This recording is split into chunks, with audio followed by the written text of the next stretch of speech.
தந்தை, மகன், தூய் ஆவியாரின் பெயராலே ஆமென். ஆன்ம வழிகாட்டி ஆகஸ்ட் மாதம் 28 வெள்ளிக்கிழமை. நமது குடும்பங்களை இயேசுவின் மதுரமான திரு இருதயத்திற்கு ஒப்பு கொடுத்து மன்றாடுவோம். இயேசுவின் மதுரமான திரு இருதயமே, கிறிஸ்தவ குடும்பங்களுக்கு தேவரீர் செய்து வரும் சகல உதவிகளையும் சொல்ல முடியாத உமது நன்மைத்தனத்தையும் நினைத்து நன்றியறிந்த உள்ளத்தோடு உமது திருப்பாதத்தில் முழுமையாய் விழுந்து கிடக்கிறோம். நேசமுள்ள இயேசுவே, எங்கள் குடும்பங்களில் உள்ள சகலரையும் உமக்கு ஒப்பு கொடுக்கிறோம். தேவரீர் எங்களை ஆசீர்வதித்து இப்போதும் எப்போதும் உமது திரு இருதய நிழலில் நாங்கள் இளைப்பாறச் செய்தருளும். தவறி எங்களில் எவராவது உமது திரு இருதயத்தை நோகச் செய்திருந்தால் அவர் குற்றத்திற்கு நாங்களே நிந்தை பரிகாரம் செய்கிறோம். உமது திரு இருதயத்தை பார்த்து எங்கள் பரிகாரத்தை ஏற்றுக்கொண்டு அவர்களுக்கு கிருபை செய்தருளும். இதுவுமன்றி உலகத்தில் இருக்கும் சகல குடும்பங்களுக்காகவும் இடத்தில் மன்றாடுகிறோம். பலவீனர்களுக்கு பலமும், விருத்தாப்பியருக்கு ஊன்றுகோலும், விதவைகளுக்கு ஆதரவும், அனாதை பிள்ளைகளுக்கு ஆதரிக்க தயபுரியும். ஒவ்வொரு வீட்டிலும் நோயாளிகள், துன்பப்படுகிறவர்கள் தலைமாட்டில் தேவரீர் தாமே கண்விழித்து காத்திருப்பீராக. இயேசுவின் இரக்கமுள்ள திரு இருதயமே, சிறு பிள்ளைகளை நீர் எவ்வளவோ மேன்மையாக நேசித்தீரே. இந்த பங்கில் உள்ள சகல பிள்ளைகளையும் உமக்கு ஒப்புக் கொடுக்கிறோம். அவர்களை ஆசீர்வதியும். அவர்களுடைய இருதயத்தில் விசுவாசத்தையும் தெய்வ பயத்தையும் வளரச் செய்யும். வாழும் காலத்தில் அவர்களுக்கு அடைக்கலமாகவும் மரண சமயத்தில் ஆறுதலாகவும் இருக்கும்படியும் இடத்தில் மன்றாடுகிறோம். திவ்ய இயேசுவே, முறைமுறையாய் உமது திரு இருதய அன்பில் வாழ்ந்து மரித்து நித்திய காலமும் எங்கள் குடும்பம் முழுவதும் உம்மோடு இளைப்பார அருள் புரிந்தருளும். ஆமேன். மத்தேயு நற்செய்தி 25 இறைவார்த்தை. எனவே விழிப்பாயிருங்கள், ஏனெனில் அவர் வரும் நாளோ வேளையோ உங்களுக்கு தெரியாது. இது கிறிஸ்து வழங்கும் வாழ்வு தரும் நற்செய்தி. கிறிஸ்துவே உமக்கு புகழ். சிந்தனை: இயேசுவின் திரு இருதயத்தின் மீதான பக்தியினால் எல்லா கிறிஸ்தவர்களுக்கும், ஏன் முழு மனித இனத்திற்கே கூட அருட்கொடைகள் மிகுதியாக பொழியும் பொருட்டு விசுவாசிகள் இந்த பக்தியுடன் தேவ அன்னையின் மாசற்ற இருதயத்தையும் நெருக்கமாக இணைத்து கொள்ளட்டும். ஆகவே கிறிஸ்துவிடமிருந்து மரியா வழியாக தெய்வீக வாழ்வை பெற்ற கிறிஸ்தவ மக்கள் இயேசுவின் திரு இருதயத்திற்கு தங்கள் மரியாதை கடனை செலுத்திய பிறகு தங்கள் விண்ணக அன்னையின் பேரன்புமிக்க இருதயத்திற்கு அதற்கேற்ற பக்தி, பாசம், நன்றி மற்றும் பாவ நிவாரணம் ஆகிய செயல்களையும் அர்ப்பணிப்பது முற்றிலும் பொருத்தமானதே.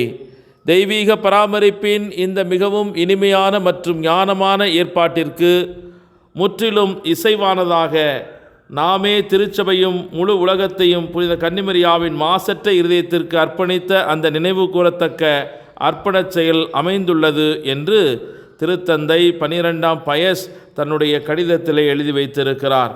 ஆகவே உலக மக்கள் அன்னை மரியாளின் மாசற்ற இருதயத்தின் மீது எவ்வளவு பக்தியும் நேசமும் அன்பும் கொண்டிருக்க வேண்டும் என்பதை குறித்து திருச்சபையின் தலைவரான திருத்தந்தை 12ஆம் பயஸ் நமக்கு கற்றுக் கொடுத்த இந்த இறை வெளிப்பாட்டினை நமது வாழ்விலும் ஏற்று அதன்படி வாழ இறையருள் வேண்டி இணைந்து மன்றாடுவோம்.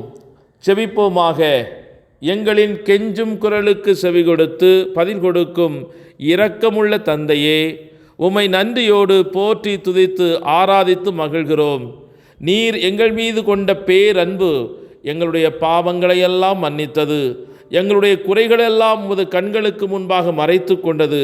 எங்கள் நோய்களையெல்லாம் குணமாக்கி எல்லா நிலையிலும் எங்கள் வாழ்வை ஆசீர்வதித்து உயர்த்திய முது மேலான இரக்கம் இன்றும் எங்கள் மீதும் எங்கள் குடும்பத்தின் மீதும் இருப்பதற்காக நன்றி கூறுகிறோம்.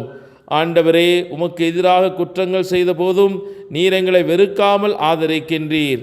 எங்களுக்கென்று யாரும் நியாயம் கேட்க இல்லையே என்று கதறிய போதும், எங்களுடைய துன்பத்தில் பங்கு கொள்ள பகிர்ந்து கொள்ள எவரும் இல்லையே என்று அங்கலாய்த்த போதும், இதோ நான் இருக்கிறேன் என்று இறைவார்த்தையின் மூலம் பேசி உமது உயிருள்ள உடனிருப்பினால் ஆறுதல் அளிப்பவரே, நியாயம் வழங்குபவரே, உம்மையே நாங்கள் சார்ந்து வாழ எங்களுக்கு அருள் தாரும். எங்களுடைய ஆத்துமாங்களுக்கு எதிரான போராட்டத்தில் எதிரியாகிய அலகை, மனிதர்களையும் சூழ்நிலைகளையும் பலவீனங்களையும் தோல்விகளையும் மந்திர தந்திர செயல்பாடுகளையும் நோய்களையும் எதிர்மறை எண்ணங்களையும் பயன்படுத்தி எங்களுடைய உடல், மனம் இவற்றை தாக்கிக் கொண்டிருக்கிறான் என்பதை நாங்கள் உணர்ந்து இதற்கு எதிர்மறையான காரியங்கள் எங்கள் வாழ்க்கையில் நடைபெறாமல் இருக்க உமது தெய்வீக அன்பை எங்கள் வாழ்க்கையில் எப்போதும் நிரப்பிக்கொள்ளவும் உமது ஆற்றல் மிகுந்த வார்த்தையை தியானித்து அதன்படி வாழவும் எங்களுக்கு வரம் அருளும். தூய ஆவியின் வல்லமையினால் இந்த உலகத்தை ஜெயித்த உமது சீடர்களைப் போல இன்று உமது ஆவியின் வல்லமையினால் நாங்கள் நிரப்பப்பட்டு செல்லும் பாதையெல்லாம் நாங்கள் சந்திக்கும் ஒவ்வொரு மனிதரிலும் நன்மையான காரியங்களை செய்து உம்மை மகிமைப்படுத்த எங்களுக்கு அருள் தாரும். அன்பு ஆண்டவரே, பகைமையினாலும் பல்வேறு உடல் மன சோதனைகளாலும் வீழ்ந்து கிடக்கின்ற இந்த மனித குலத்தை ஜெயிக்க நீர் தாமே மனு அவதாரம் எடுத்து எங்களோடு நீர் உம்மை ஐக்கியப்படுத்தி கொண்டீரே. அதே போல இன்றும் எங்களுடைய பலவீனங்களை பலமாக மாற்ற எங்களோடு தங்கும் ஆண்டவரே, எங்கள் பிள்ளைகளோடு தங்கும் ஆண்டவரே, நாங்கள் வேலை செய்கிற இடத்திலே எங்களோடு நீர் வாரும் ஆண்டவரே.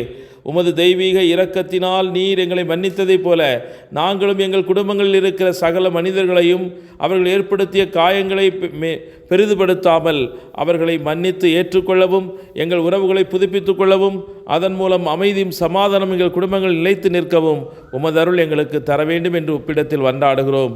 உமது இரக்கத்தினால் இன்று எங்கள் குடும்பத்தில் நலமான காரியங்கள் சுப காரியங்கள் நடைபெறவும், அதிலே நீர் தேவையான பொருளாதார நலத்தை எங்களுக்கு தந்து எங்களை ஆசீர்வதிக்க வேண்டும் என்று எங்கள் ஆண்டவராகிய கிறிஸ்து வழியாக மன்றாடுகிறோம். ஆமேன். எல்லாமல்ல இறைவன் தந்தை மகன் தூய ஆவியானவர்கள் அனைவரையும் நிறைவாக ஆசீர்வதித்து புனிதப்படுத்தி வழிநடத்துவாராக. ஆமேன். இயேசுவுக்கே புகழ், இயேசுவுக்கே நன்றி. மரியே வாழ்க. இயேசுவின் இரத்தம் ஜெயம்.